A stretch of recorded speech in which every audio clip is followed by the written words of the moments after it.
Hello, loves. Welcome back to my channel. It's been over a year or something. I don't know when the last time I uploaded was. Um, but obviously it's just like us on the spam or whoever has the link. But happy Halloween, happy Samhain. But also, it's come to my attention that not a lot of people A, new to the spam, or B, a lot of people just didn't know in general. Um, but today is actually my 1 year officially diagnosed with HIV. And I made it. I think it's pretty cool because where I was last year compared to now is really weird and different and quirky. Um, but I just wanted to make a little video because it's the day. And like literally a year ago, I was getting woken up by a phone call from my doctor, and like it was a whole lot. A lot of y'all didn't know. I had gotten an all clear before because we thought it was just mono, and I had mono back then, but I had mono and I had HIV. So my like body was real weak for like 2 months straight, and it was really like tough for me to recover. But that was why like you were able to write it off as mono at first, and then like the blood test that they sent for an HIV test like came back weird.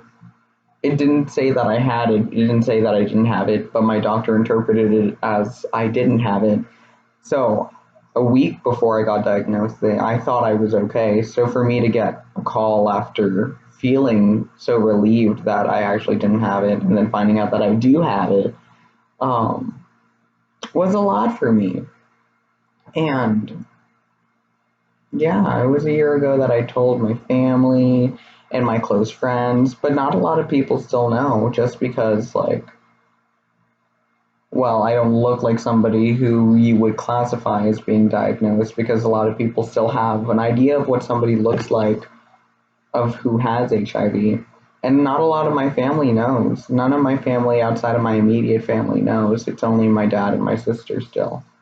And we just had my sister's wedding and everything, and like I couldn't hang out with them for too long in the nights and stuff, and I had to think about when I was going to take my pills so that I could drink with them and stuff, and it was just weird that they didn't know what I was doing, or they don't know how I am feeling, and that I was diagnosed and that I've been fighting this, and I was fighting it with only the help of my dad and my sister, and then you guys, which is really important to me because a lot of people, when they get diagnosed, don't have the support system. And I don't know if I'll ever tell my family that I got diagnosed. I know that I can't post anything on Facebook just because I don't know how people will react. But that's where all my family is. I only have a Facebook because my family's still on there. But I don't know how they'll react.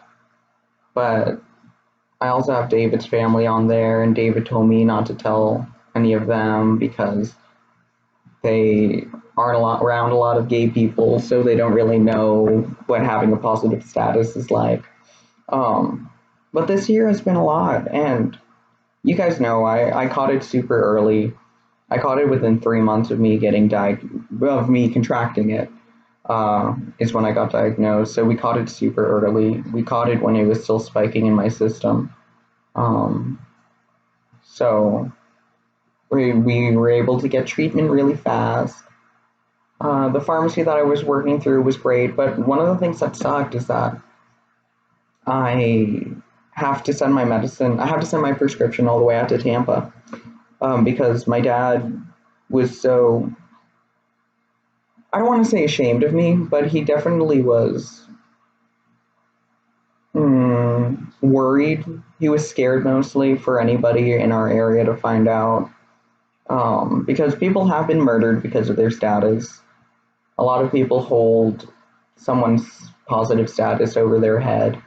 uh, as a way of blackmailing them, or it's just still seen so negatively in connotation. And it shouldn't be, because a lot of people have it. And like, look at me, we're fine. I'm just taking a pill every day and staying healthy. I get my blood drawn every few months and go to the doctors. And then nothing bad has happened.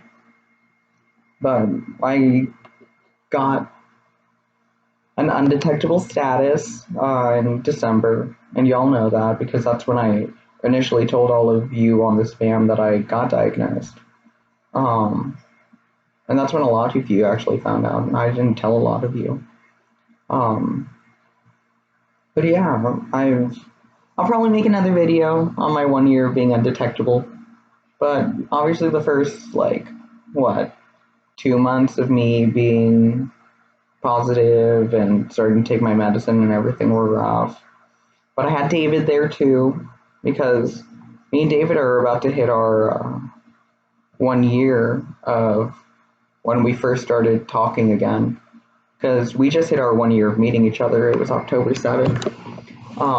And then we started talking to each other again around November. And then December 22nd will be our 1 year officially together, which is exciting. But he was there, and obviously he was a very positive force in my life at some points, because I know it can be hard living with somebody who has a lot of side effects from medicines.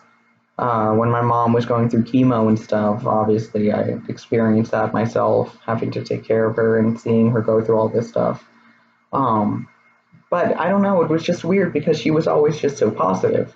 And she was always a positive light in my life, no matter what she was facing, and the way that she faced it was always just inspiring to me. Um, and that was definitely something that hung over my head when I got diagnosed and I was going through all of it. It was the idea that, like, wow, my mom is able to literally face down this terminal illness uh, with nothing but her faith, her spirit, and us and her friends.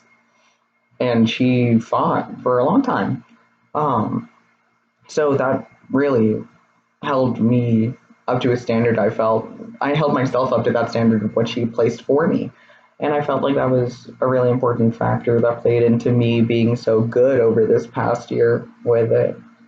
Um, and I know that I know she wouldn't have acted negatively towards me over my status or anything. I feel like if my mom was still around, and even when I came out as gay, she would have very much stood by my side no matter what. Um, but that was definitely something that I held near and dear to me, was the fact that if she could do something like that with something that was 10 times worse, then I could definitely do something with this and be able to make something positive out of it still. Um, and that's something that a lot of people don't really get, is that even though it's something that we can take care of now, it still is something terrifying. And just the effects of it on myself, and especially if the medicine on myself, was a really hard time to go through. When I first started taking my medicine, and a few months into me taking my medicine, I was finding myself extremely depressed just because of it. Um, and I know David had a lot of time struggling with that, trying to figure out why it was that I was always so sad, because he wasn't somebody who could just take "I am because I am" as an answer, um, which is bad because people's feelings are valid no matter what and no matter how it is. But I couldn't convince myself that my depression was real because I knew it was stemming from a medicine and a medical cause, well, a side effect of a medicine.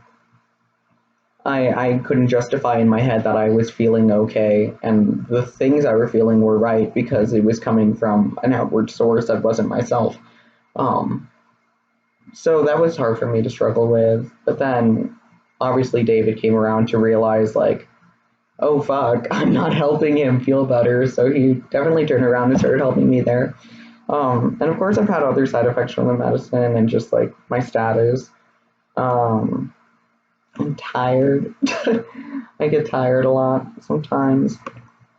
Um, And then there's a lot of things I can't eat, and I have some gastrointestinal problems. But obviously, that's something that I've been handling with my holistic medicine. Ginger is amazing, and I love her. But it's good. It's been a good year, even though it's been rough. It's been a good year. All of my high points of getting undetectable. Um, Me and David just celebrating everything. It hasn't stood in my way a lot. Just being diagnosed. It really hasn't, except for just like medical appointments and blood tests and stuff, trying to work with my schedule, but that's really it. And I don't know. I know a lot of people are proud of their status because it is something that, like, there's a community of people. I haven't really bumped into anybody who is also HIV positive, um, especially around my age. And that was something that really bothered me too when I got diagnosed, was that, like, I mean, obviously it's stupid to think that I can't get diagnosed just because of my age, but I don't really have, I never saw representation of somebody with HIV being my age. Um, so that was definitely something that I had to struggle with. And obviously I knew there were, like, groups at LGBT centers that I could go to. And I knew that I could have turned inward to my community of the LGBT community here. But I don't know why I didn't. I honestly have never really dwelled deep into the community here in this area much. And I don't really even have a lot of gay friends, but I'm not homophobic. I have some gay friends. But I feel like it would have been easier. I don't know. One thing that really, well, I don't know how many of you know this, but remember when I was posting about, like, oh, I might have leukemia? Because I don't know if my numbers have gotten better on some of my counts, my lymphocyte counts specifically. I don't know if those have gotten better at all throughout the year. I don't know what that means for me going into my next hematology appointment, which is next week, or my next specialist appointment. But it's been a year now, and my lymphocytes haven't gotten better. I got diagnosed with lymphocytosis, which it's just a thing. I don't really know what to do about it. My doctor sent me to a hematologist, and then when I got to the hematologist, they were like, "Oh, you might have leukemia," and that's when they took samples and started sending it off to test. And then I didn't have cancer, thankfully. That was another scare. I was like crying almost every day and just waiting for the results. So my anxiety was through an all-time high, but I don't have leukemia. Fingers crossed. I'm hoping that my next hematologist appointment is next week, like I said, but it's going to be the first one since they told me I don't have leukemia. And I'm worried that they're still going to test to find out if it can be anything else. Because I'm not trying to have a bone marrow sample. I'm having a stroke. Bone marrow sample taken out of me, because I know that can be very painful. And they go through like your hip or your lower back or something, and I'm not there for that. I don't want to have to do that. And especially because, like, it'll take me out for a while. But yeah, I just wanted to make a video. It's my 1 year. I started that journey last year, and I started it from a very dark place. But look at me. I'm doing okay. Yes, yesterday I fully posted that I was like trying to scream into a pillow to lose my voice, or like to make myself go to sleep. So my voice is a little raspy right now, but it's not all too bad, which sucks because I wish that I lost my voice completely, because then I wouldn't have to talk. But it's just been a very stressful week. I wanted to just like make a video just to talk about like this past year, specifically with my status. But we made it. I'm still here. You're still here. Look at us. Okay, until next time. Bye.